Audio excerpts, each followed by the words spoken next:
Do the rich people cringe and say, don't tell them that, Robert? Yes. Don't tell people what you know. Right. Keep them poor. So my father was the head of education, PhD, all that stuff. I go home and ask him, said, why don't we learn about money in school? And he looked at me and says, because the government doesn't let us teach that subject. The government tells us what we can teach and what we can't teach. And I thought that was strange. And I said, but aren't we going to school to learn about money? He says, no, your job is to get a job. I said, but you get a job to earn money. He goes, no, you're supposed to just get a job. I went, no. Isn't the purpose of a job to earn money? He goes, you're correct. I said, so why don't I just learn about money? I can skip the job part, you know? And he got flustered and he said, if you want to learn about money, why don't you ask your best friend's father about money? And I said, why? That's Mike. So I asked him. He says, because Mike's father is an entrepreneur. And I said, what are you? He says, I'm an employee. I'm a government employee. I went, oh, what's the difference? He says, the difference is an entrepreneur must know about money, or they're no longer entrepreneurs. And he says an employee doesn't have to know anything about money, because the government will take care of them, the company will take care of them. So I'm all confused. But I took my dad's advice and I trundled over to Mike's father's office and knocked on his door and I said, hey, I'm here, 9 years old. Teach me about money. He says, beat it, kid, you know.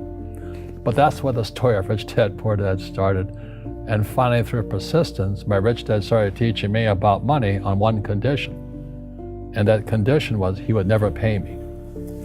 He says, the moment I pay you, you think like an employee. He says, that's the trap. Entrepreneurs work for free. And now I'm 9 years old, my head's going cracking in half.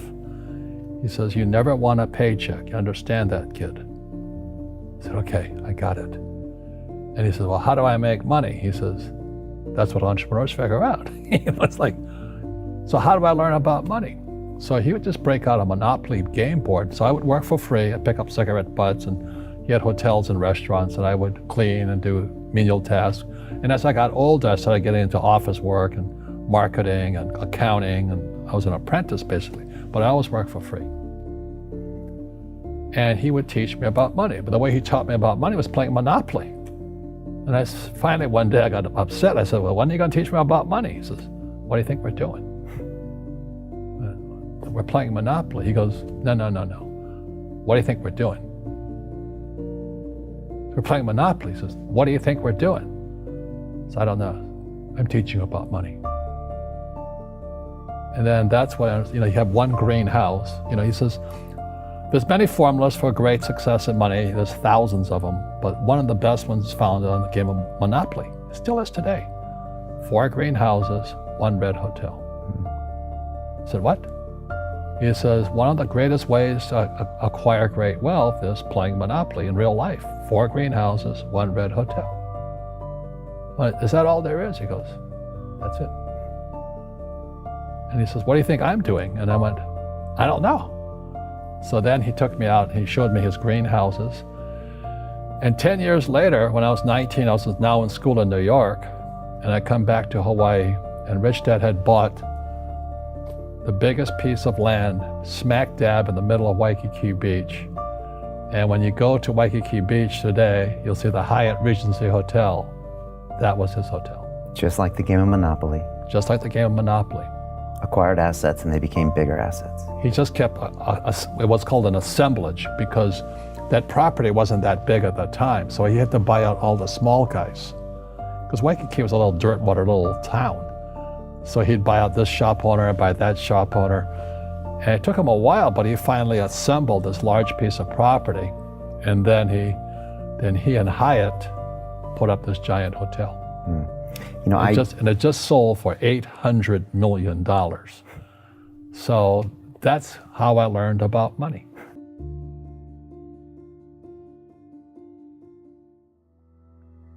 I've had financial crashes. I've had people stab me in the back, but they're all good because I grow from it. That's spirituality. Right. People who are afraid of making mistakes, like they teach in school, they don't ever grow. Because spirituality is there's good and there's bad, there's right and there's wrong, there's up and there's down. Most people only want to be right, they only want to be positive. Well, you can't have that. That's not reality.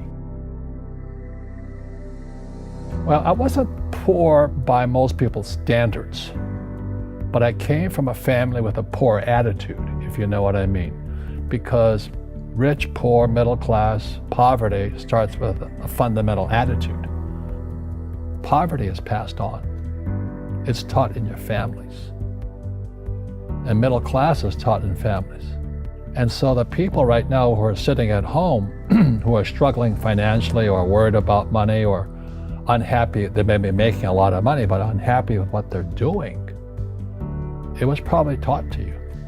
Your super ego was taught, get a job, work hard, or you'll never be rich, or the rich are evil, or whatever.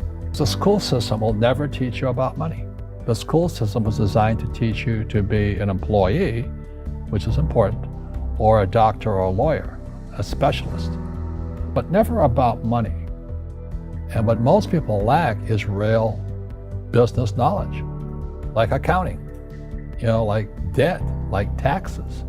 You got to know that stuff, but they don't teach it in school to anybody. So, and then when people ask me, how did your rich dad learn this when your poor dad, a PhD, didn't? And the answer is very simply, my rich dad, who's my best friend's father, his father died when he was 13. So his rich dad had this family business at 13 to run. So he had to drop out of school, which was his blessing. There's blessings, and sometimes the blessing doesn't look like a blessing, but it turned out to be a blessing. And then his teachers became his bookkeeper, his accountant, his attorney, his banker, his real estate agents. So he has what I call real teachers, not these fake teachers in school. You see, most teachers in school, they're out of ethics. They teach subjects they themselves don't practice.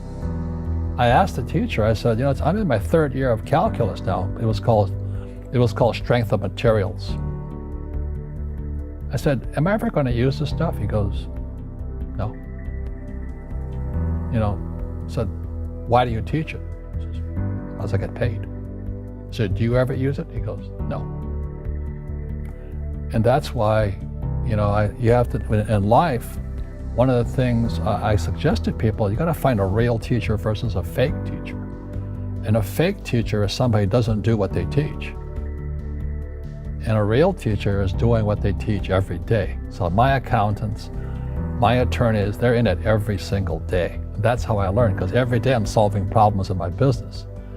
So I have accountants and attorneys and bankers and all these people on speed dial because I'm solving problems with my team. I see you giving this knowledge out, and yeah. Do the rich people cringe and say, don't tell them that, Rob? Yes. Don't tell people what you know. Right. Keep them poor. But, unfortunately, the poor, as was in the Bible, I'm not real religious, the poor will always be amongst us because it starts up here. Right, it's that fear mentality. It's in their words, and the words become flesh. Again, I'm not really religious. I flunked out of Sunday school also. But when they say I can't afford it or I can't do that, they go down. They become what they say. My PhD daddy says, what do you think I am, made of money? I can't afford that. And my rich dad would say, that's why he's poor. Poor people say, I can't afford it, I can't do that, I don't have time. Because it's an escape. It's an escape, you know what I mean? It's easy to say, I can't afford it. And your rich dad used to say what instead of, I can't afford it? How can I afford it? How can I do that? What would it take, or why should I do that? He says that a question opens the mind, a statement closes the mind. So when you say, I can't afford it, your mind shuts down and you become what you say. Rugby is a team sport, but so is soccer. The rules are different. And other people are golfers. They play by themselves. And so everybody's different. So my game financially is business, number one. Second is real estate. So what I say to young people is, you find your game.